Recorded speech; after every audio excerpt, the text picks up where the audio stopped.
Hi, and welcome to Seleos. This is a visual novel / dating sim in which you get lost in the forest and meet a deity who really wants to help you. The only problem is, he seems way too eager to do so. Maybe it wouldn't be the best idea to trust him. Let's get started. I'm excited! I've been wanting to play this one for a while. Pulling my cloak tighter, I let out an exasperated breath. My breath was clearly visible in the cool forest air and the sun was already setting. I still didn't understand how it had come to this, and it was worsening my already foul mood. The bed is kinda loud. Clenching my fists, I could already imagine their mocking voices. Corey got lost so close to home. Whatever will we do with the child? The situation matched their shallow mindset infuriatingly well. I huffed, but tried to focus on the challenge in the present situation. It wouldn't do to be controlled by my emotions, not for one of my station. That's why I went for a ride through the forest in the first place. This serene area had always calmed me. It was devoid of unpleasant surprises, bickering advisors, and memories of those who left. It only had the sounds of the forest and my horse's hooves upon its gentle paths, and no dangerous animals to fear. Perhaps it was too close to civilization for the boars and like to settle here? Either way, Father always loved this place for it. And yet, there I was, getting agitated because I was suddenly lost inside that same forest. I mean, I'd be a little agitated if I was lost in the forest. I don't really want to be here. I'd chosen the exact same path as I always did, so it made little sense to me. I hooked my horse's reins on a nearby sturdy branch and continued on by myself looking around. Surely, the path ahead was the same one I had followed mere moments ago. How can this be? The air was changing as I headed forward, as though all the scents of the forest were being shut away, diminishing rapidly, leaving nothing, almost as if I was leaving the forest entirely. Something was up ahead, I was certain of it. A shrine stood amidst a small clearing. It was old, worn down with time and weather. At the top, a wooden sign declared. I squinted my eyes in an attempt to read the faded markings on it. No such luck. An ancient script, perhaps. I've forgotten how long this shrine must have stood here, or forgotten. Still, even without reading the sign, it could only have one purpose. The sign was placed to announce the name of the deity of the shrine, I was certain. I cursed softly. What had I stumbled upon? Furthermore, I had never even heard of a deity shrine being built in this place, and this was my area. I was supposed to know these things, why had no one informed me? I banished the mental image of my advisors doubting me before it could anger me. Right, anger. Considering the state of the shrine, it wouldn't surprise me if the deity had cursed this forest as some divine punishment for being ignored. Better to try and placate them first. Calming myself, I continued my way towards the shrine. Also, can I just say how much I love the entire color palette of this? It's like golden hour constantly and I'm living for it. I tried to gather some clues, or find other words to make me understand what kind of deity I had angered, but I found nothing, besides more incomprehensible markings. I cursed my lack of knowledge on the subject. I knew of one deity, the most popular one in the region, Enki. It was common for young women my age to spend the year of their lives maintaining a shrine in the north. This shrine was built in a different style of architecture from Enki's, and the sigil differed as well. It was another deity shrine. It was a lot warmer there than the rest of the forest as well. Still, for all its warmth, the place was eerie. Even the animals seemed to avoid it, as not a bird or butterfly dared to wander around. This is getting me nowhere. Perhaps if I offer a simple prayer to pay my respects, the deity will calm down and let me leave the forest. Keeping a respectful distance to the holy grounds of the shrine, I studied the deity's sigil once more. I raised my hand, drew the sigil in the air before me and bowed from the waist. Mighty deity, your name and language aren't known amongst my people, but if you have a wish, give me a sign and I will listen. If not, I hereby offer my respects and request that you let me leave this forest. A few moments passed in silence as I bowed. I straightened myself, nodded, and turned around to head back to my house. I almost stopped instantly. Oh, even the silhouette's hot. Ahead of me in the grass, there was an odd shadow I couldn't explain. Nonetheless, I had suddenly grown wings. I whirled around. Oh my god! He's so hot. Frozen, I stared at the being in front of me with widened eyes. Hello, mortal. A winged man looking my age gazed back at me, his wings casting a shadow over me. What? Did my appearance break your feeble little mind? Who? What are you? How rude. You should be bending on your knee and drop that tone. I kept my hand on my dagger. Bend to my knee. Oh my god. Look how pretty he is. He's so pretty. Oh wow. Not looking intimidated in the slightest, the man sighed audibly. As the deity you called out to, yes, you should show me the respect I deserve. The deity? Impossible. Deities don't appear like this. I gripped my dagger tighter. I always had one with me for self-defense, but part of me feared that it would be of little help even if I was forced to use it. Are you honestly testing my patience this far? Do you know other beings with wings? Do I need to show you my powers firsthand? Deities have wings. If he truly was the deity, I might not want to see his powers. Even without direct experience, I've been told enough stories. I am the deity of the shrine. Since you're too incompetent to read the damn sign, I'll have you know my name is Seleos. Seleos? Right. Show more respect, mortal. Do not dare treat me the same as your fellow humans. Better go along with it for now. I understand, great deity Seleos. Better. Standing straight again, I tried to look calm while studying him. He was surely a sight with those white wings. I couldn't pull my eyes away from them for a good moment. You've clearly never seen someone as majestic as I before. I suppose I'll forgive your manners this one time. Perhaps now is not the best time to ask why he's forgotten and his shrine is in that horrid state. I slowly nodded without a word. Still, I had never heard of a deity easily showing themselves to mortals. Of course, those who visited the shrines always said the deities were watching and listening, and on very rare occasions, they were said to interact with humans, but to actually appear from whatever plane of existence these beings came from, it was unheard of. Well, you are pitiful enough without facing my wrath, that's why you're here. He pulled me out of my thoughts with that comment. Being called pitiful to my face was... Excuse me? He shrugged. No need to deny it. Everyone who finds this place is like that. They're desperate people. People who seek aid. Enter the forest in that state of mind, and you'll always end up at the shrine. Wait, what? That's simply not true. I came here to clear my mind, not to find this place. Having trouble understanding again? Typical. Let me explain so even you can understand. You're here because you have a problem which you don't know how to resolve. You feel stuck, so you become stuck here as well. Once you know of a way to move on with your problem, so will you know the way to leave the forest. It's the same. He looked at me as though this was all very obvious. So you trap people in this forest when they have problems in order to have them visit your shrine. As I said before, you are pitiful. His voice held a hint of amusement. You mortals get so stuck in your little heads full of truly unremarkable problems. They might be unremarkable to you, but yes, they are. So very unremarkable that they would be laughably easy for me to solve. The answer and its implication took me a little off guard, so I stared stupidly at his face for a moment. Hold on, are you implying that you want to help the people visiting? Is that why you lured me here? Well done, little human. You finally understood something. My name is Cor, Duchess of this area. Seleos didn't seem to care. This was so strange. It's true that those who followed Enki always went about their deity's generosity, but their stories were always rather vague and more embedded in a positive interpretation of events and signs. Furthermore, I had expected the deity's attitude to be just a little bit different. Perhaps this was simply a part of their culture, wherever they came from. Perhaps all deities had this attitude towards their followers, but they meant well in the end. I relaxed my pose. He didn't seem to mean any harm. So, if I tell you about my problems, you can help me with them. That isn't how it works, mortal girl. I can provide help, but only you can decide and make the final decision. Of course, whatever solution you envision, I can make reality. My power is vast. It sounded logical. Even a deity couldn't provide a solution for a situation they didn't fully understand yet. And it would also make it easier to deflect the blame if the recipient wasn't satisfied in the end. Go on, try it out. Make a request and I'll make it happen. This could be a way to easily resolve the issues at home. I didn't know deities offered personal aid like this. I fail to see why you're so surprised, since this isn't the first thing you don't know. As I am a deity, I do want followers. People who will mind this shrine for me. It's in a horrible state right now, but with more followers. Perhaps the shrine was like a home to deities. I could understand the deity being sad about his home looking like this. He must not even have any followers for it to have been neglected for so long. I'll help you out, if you promise to help me in my shrine here in return. I nodded. Alright, that makes sense. Besides, I do pity you mortals. I enjoy helping you this way, so why won't you tell me about your troubles? We can see where we go from there. I am suspicious. This is sus. This is sus as hell. I felt his full attention focusing on me, making me a bit uncomfortable. Talking about your most personal issues to a deity you just met was odd. Besides, he would likely find my problems ridiculous. There were people with far greater problems than mine, so I felt ashamed at the idea of whining to a deity. He'd definitely mock me.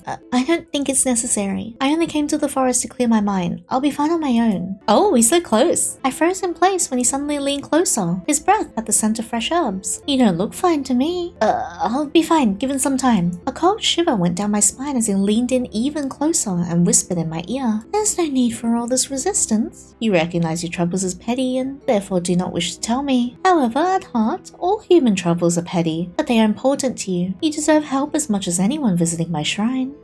What? He put a hand on my shoulder. It's only logical a mortal like you needs my help, so tell me what troubles you. He removed his hand as I took a step back.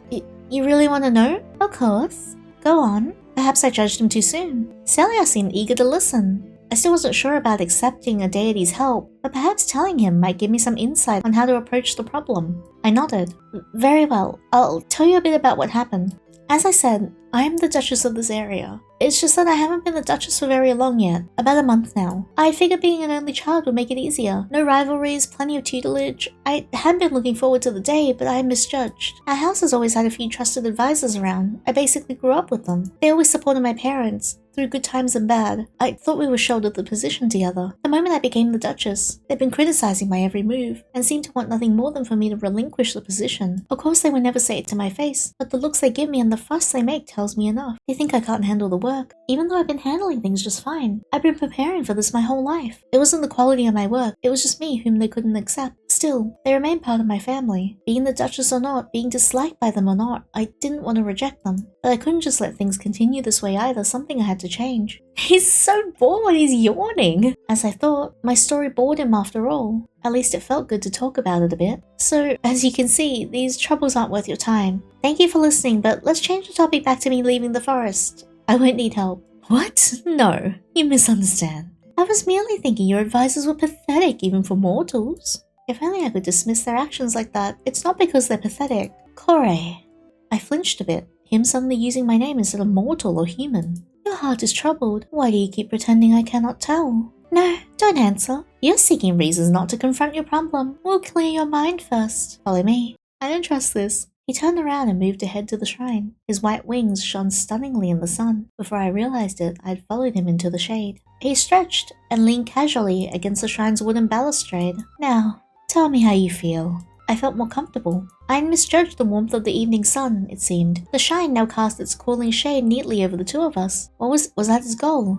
To get me to relax? Yeah, to let your guard down! We're also standing much closer to the shrine now in front of its entrance. There were more markings inside the shrine, handwritten with some sort of ink on one of the walls to the side, but I couldn't quite see them in detail from my position. Odd, there weren't any markings inside of Enki's shrine. I tried to lean my head to the side to get a better view, then started as Seleos snapped his fingers close to my ear. So if I understand correctly, these advisors are your problem. I heard some mortals make a fuss over women ruling areas. Is that the case here? How odd of them to treat you differently because of your reproductive functions. You're all just as simple-minded and mortal in the end, not much difference there. Right, it was a well-intended gesture in his odd deity ways, so I kept myself from correcting him. Perhaps in other cultures, but gender wasn't the issue here. So, what would you like me to do to them? Wait, you can do things to others who aren't even present here. Little mortal, when will you start listening? I told you, my power is vast. Now, tell me what you wish. I see. It was clear he was trying to help out in his own way. What should I ask of him?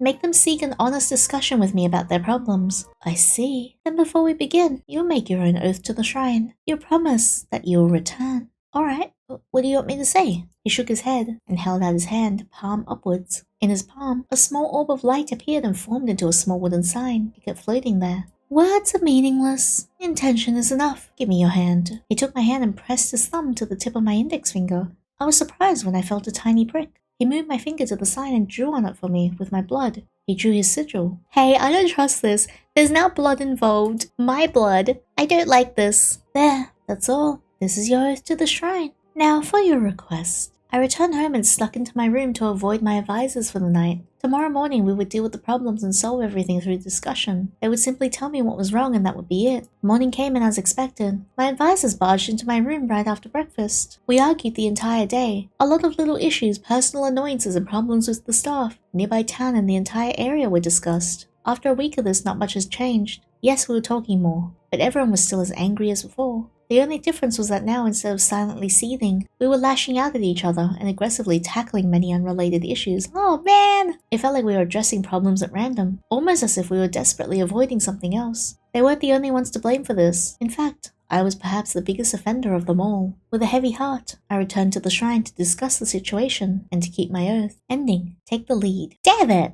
Alright, let me try and get some of these better endings. Okay, this time I'll choose this one. I'm not sure yet, this is a complicated situation for me. What makes it so complicated to decide on what to do with them? I'm working through it, they're just... what? Fools? Yes. No, I mean, I understand them a little and I don't want to hurt them. He crossed his arms and huffed. You're truly spouting nonsense now. Didn't you just tell me they made you grieve? You took a horse to dash into this forest at this time of day all alone. Those are not the actions of a happy individual. I just needed a place to think, away from your home while the sun is setting. It was honestly fine with my cloak, alone and forgotten. I think they're making quite a fuss about this at home actually, so if you'd let me leave the forest. I will, if you tell me what you want done to these useless mongrels. I clench my fists. Deity Seleos, you're misunderstanding the situation. Perhaps you refuse to talk about it. Your act of mystery is getting tiresome, I can tell you. Honestly, I didn't understand how I expected any person on my station to be this open naturally. Perhaps this is how deities spoke to one another too, and rank was meaningless among them, but it was a bit much for me. Look, all I'm saying is that my advisors are most likely just grieving in their own way.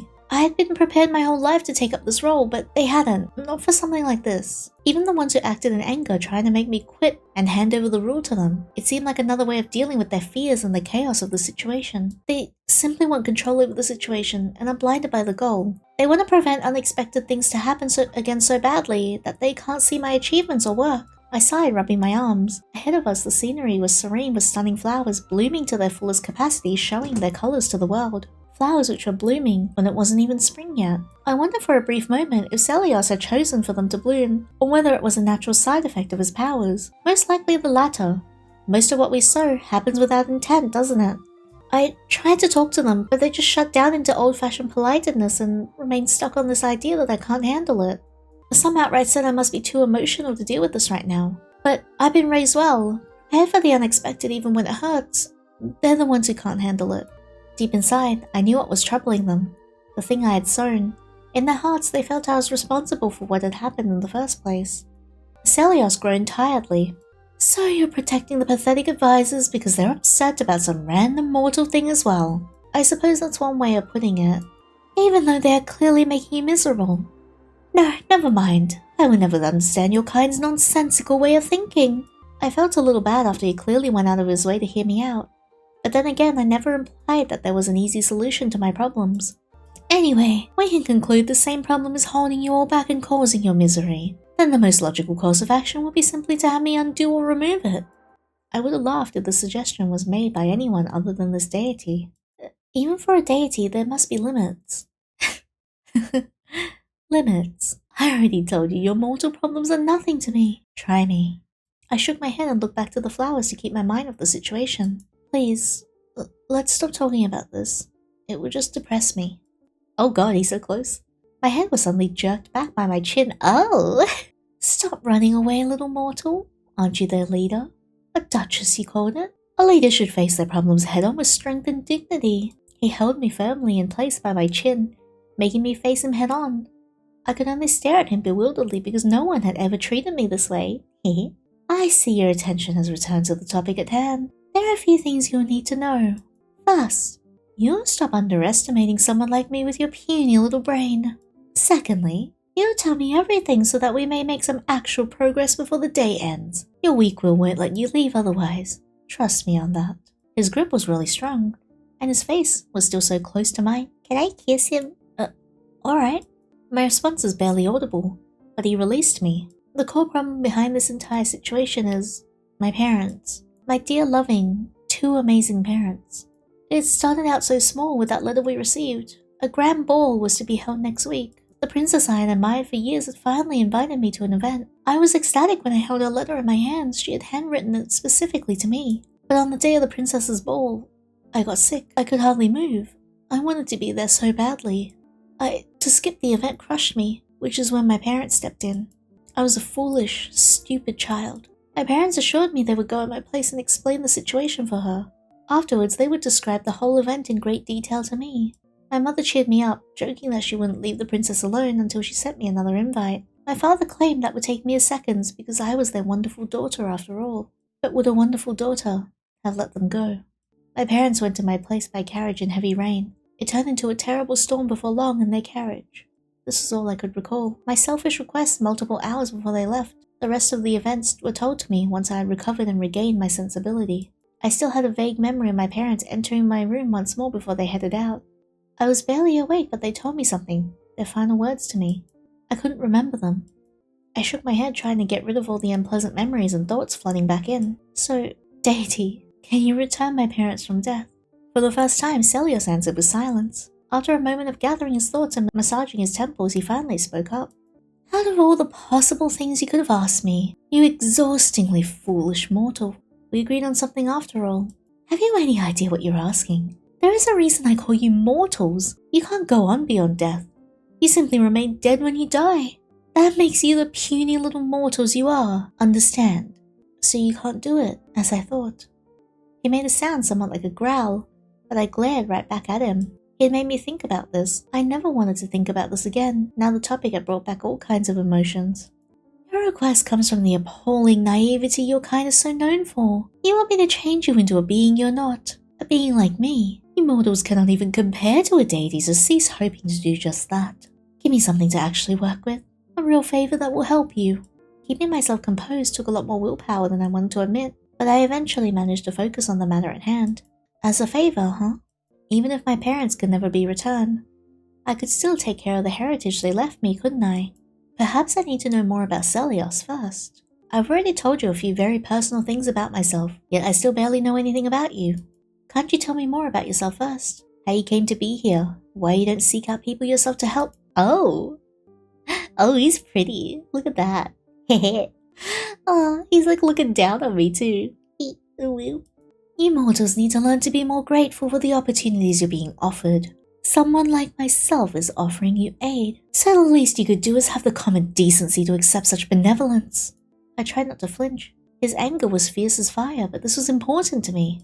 Well, I am considering it, of course, but I simply don't know enough yet.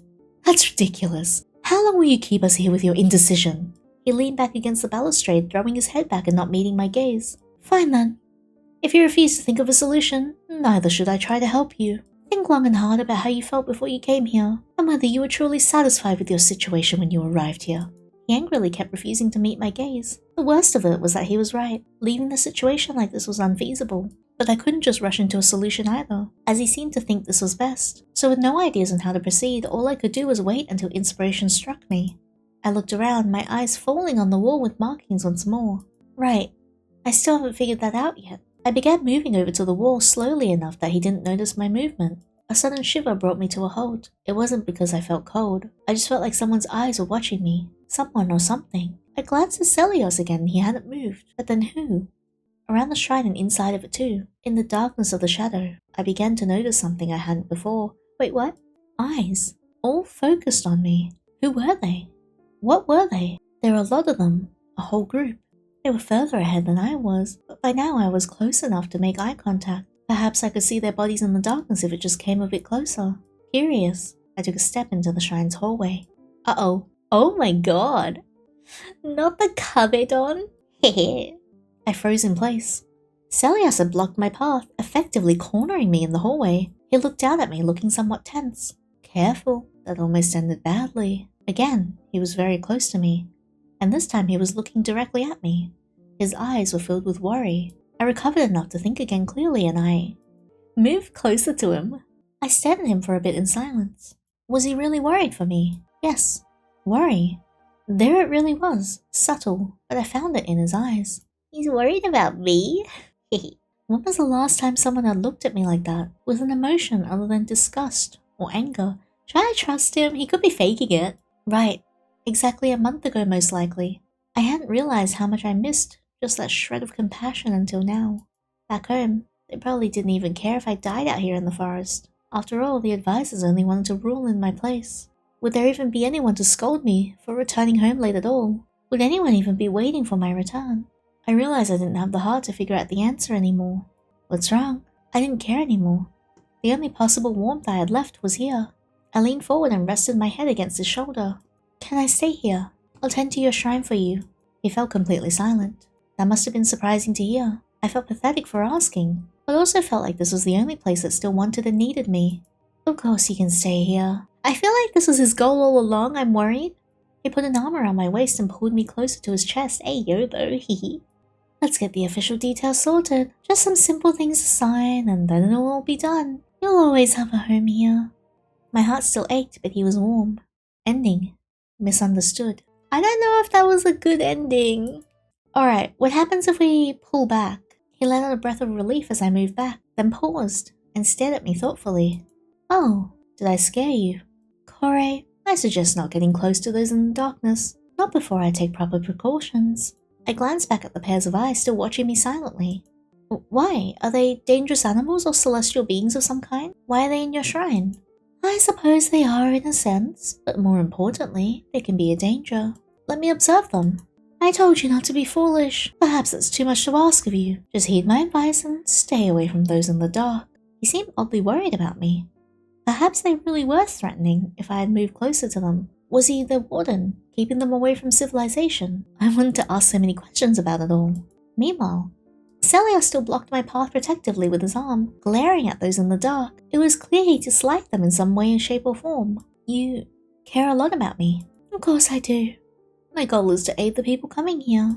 He looked back at me, his eyes softening. Ooh, am I getting through to him or am I just, falling for all of his tricks? When will you let me aid you, Corey? I admit you're not too daft for a human. It's not that you're incapable of thinking up a solution, but there's something keeping you from committing to one.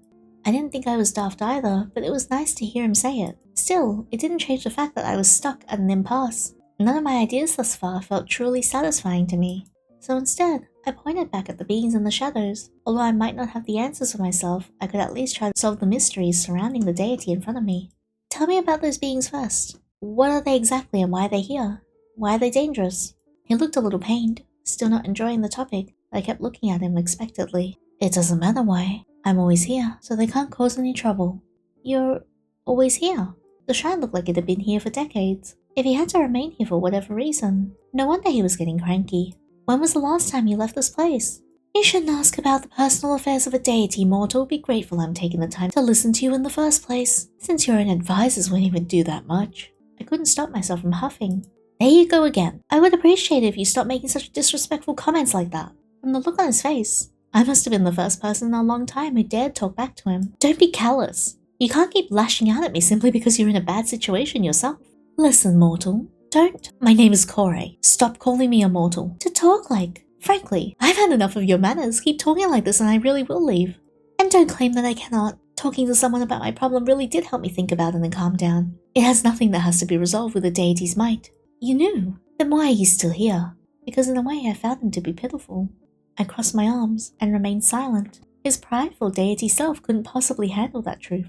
So, what will it be? Duchess Corey. Do not forget even the king among mortals is nothing before my powers. Don't get conceited. However, I do prefer this version of you. I was slightly happy at the acknowledgement. I didn't think I really needed his help, but too bad it's all based on lies, on self-delusion. You'd rather put up a brave front than acknowledge your heart's true wish. What? What does he mean? From the shadows, I started to hear the sounds of whispers. Their sentences were short, but they kept repeating them, but I couldn't focus on them. I finally realized your true wish. It's the reason why you'd rather let this situation fester than offer a solution to stop it. That's not it, The whispers sounded almost desperate by now. That was important. I wanted to focus on them, on anything that wasn't Seleos' next words. It is, you, Corey, caused the death of your own parents. It's the reason your own advisors have turned on you, and you refuse to silence them because you blame yourself as well. No, I'm not.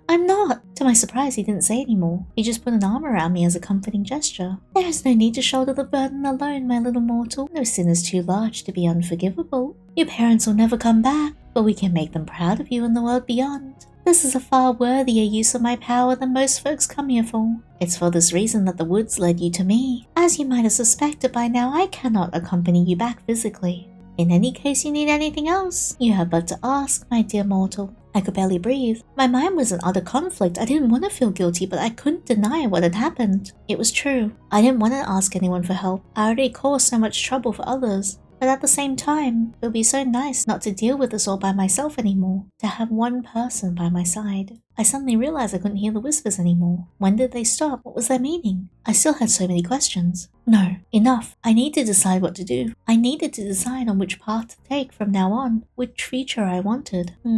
I want to make amends for my mistake and make my late parents proud. I see. Then, before we begin, you'll make your oath to the shrine. Your promise that you'll return. Alright, what do you want me to say? He shook his head and held out his palm. In his palm, a small orb of light appeared and formed into a small wooden sign. It kept floating there. This is where he draws the sigil with your blood. Alright, let's see what ending we get this time. It gave me a handful of actions to repeat every day to make amends for my actions, and pay respects to the dead so that they would forgive me eventually. For example, one of them was admitting to all my shortcomings or sins before breakfast, and again before going to bed. After a week of this, I followed his final instructions. First, I wrote a letter in which I handed over all my authority and inheritance to my advisors. Wait, what? Then, I would return to the shrine without letting anyone know. He would tell me about the final step that awaited me once I arrived at the shrine. This was suspicious. In the darkness of the night, I left my home never to return. Ending. Toxic ideas. This sounds freaking terrible. I feel like he just manipulated me. What if I tell him, I refuse your help? My parents say, Jorge, my poor girl, you'll feel well soon, I promise. We're gonna head out now, so you sleep well, alright? Leave everything to us. No,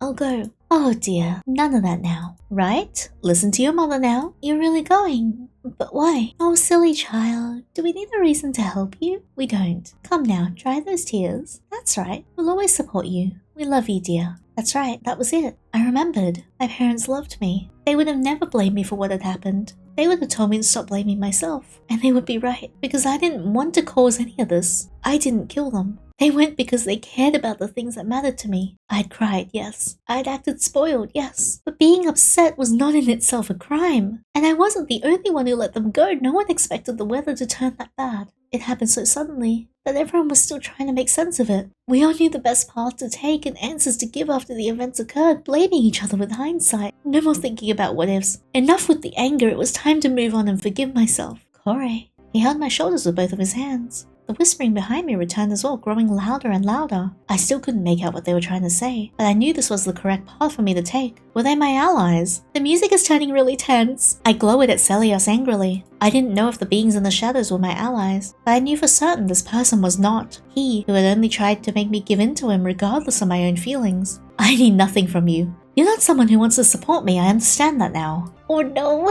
Let go of me. Enough. Enough. This is your final chance, mortal. I winced as his grip tightened on my shoulders. The whispering was still growing louder. If you still refuse me, you wish you could join those wretches huddling in the dark. The choice I made was... There's accept and refuse. Refuse. I remained silent as I tried to keep my expression unreadable. Every fiber in my being told me to give him what he wanted, to wait for a better chance to escape, yet at the same time he had tried to make me give in to him willingly. There had to be a reason for that. He also really didn't like me getting closer to the darkness and the beings there, the way he spoke of them. Could they be the people who had accepted his deal in the past? It was risky. I had only one chance, and I had to trust that these beings would be able to help me. Well, what will it be? I took a deep breath and prepared myself to move. Seleos, and dive for the shadows mid-sentence. I needed only a second to reach it, but he was quicker, his arms grabbing me around my waist. I stretched my arms out as far as they could go, desperately reaching for the darkness. Please, anything. Anything! Emerging from the darkness, many hands reached back out to me and took my arms. They were translucent as if many ghosts had grabbed a hold of me. Their individual strength must mean almost nothing to Seleos, but together, if only for a moment, they were enough to match him. Their whispers were soft yet clearly defiant. They renewed my hope. I peered into the darkness looking for an answer. Anything. When my eyes adjusted to the darkness, I saw something on the floor. Something I'd never expected to see here. A sigil. Enki's sigil. Why was such a thing back there in the darkness? I shortly wondered before I realized this is what Seleos hadn't wanted me to find. I never prayed before, but in the air before me I drew Enki's sigil with my index finger and hoped it would be enough. Oh no, I think he actually looks rattled now. This is so good, by the way. The shadows finally fell silent. Seleos fell silent too, a look of horror on his face. He let me go, spreading his wings in an attempt to fly off. I toppled forward into the darkness and looked back at him. He didn't even make it off the ground. Brightly shining chain wrapped around his torso and wings slamming him back into the shrine's wooden floor with shocking force. Uh-oh. Why is that kinda hot though? The deity tried to break free, his wings flapping and shining furiously themselves, but it was no use. The chain shone even brighter and Seleos screamed.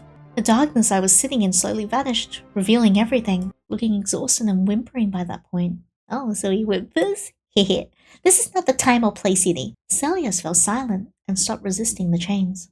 Holy fuck, Enki. The people from the shadows looked at me. Pardon me. The people from the shadows, right. They looked like people, and I had almost become one of them. Prison. His prison. Now that the darkness was gone, I could understand them perfectly. This is his prison. But then, what happened to all of you? How did he manage this? They turned to the wall with the markings and slowly drifted over them, motioning me to follow them. The wall was covered with little wooden signs, like a great collection of tiny paintings. Except, instead of art, each sign had the sigil from this shrine painted on it. Seleos' sigil. Each one was written in different handwriting. It looked like, "This isn't ink. Is this what you're forced to do once you make your request? Mark your blood into the shrine to become connected to it and watch over it forever." The spirits floated around silently until one of them pointed at the far corner of the wall where a spot for one more sigil remained open.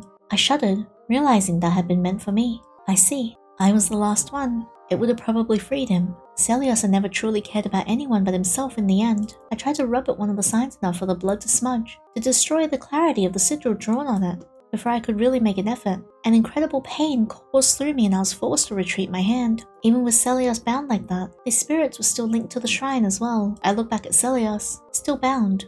He didn't move an inch. He was bound for now, but it was very likely he would free himself of these chains eventually.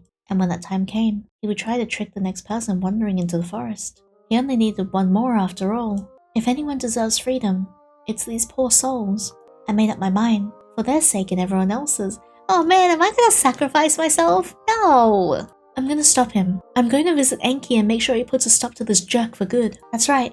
I wasn't certain if Enki had already interfered or whether these were simply the latent protections he left. But who else could I ask for help dealing with the deity? I'll be back with a solution. I'll see you soon. Hang in there a little longer. I walked out of the shrine and waved the spirits goodbye. The spirits stared after me as I left. Any sound they made lost to the wind. Those poor souls. The situation between my advisors and I still had to be addressed, but this deity was a more urgent matter.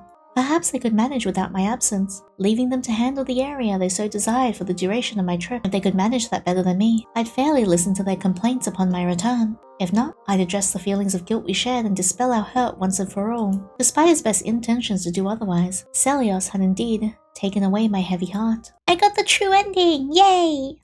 Alright, one more thing to test. What happens if I accept here?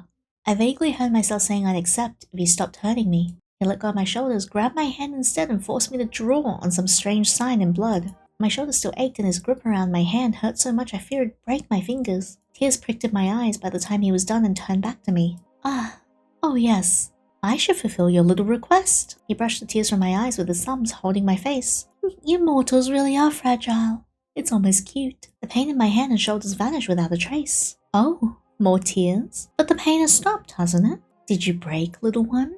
What a shame. But perhaps it's better sooner than later. You mortals always break in the end. And, well, enjoy what little time you have left. And don't worry, you won't be alone even after death. You'll have all these other dead mortals to keep you company here. Make some friends. Bye now. He flew off into the sky as I sank to the floor.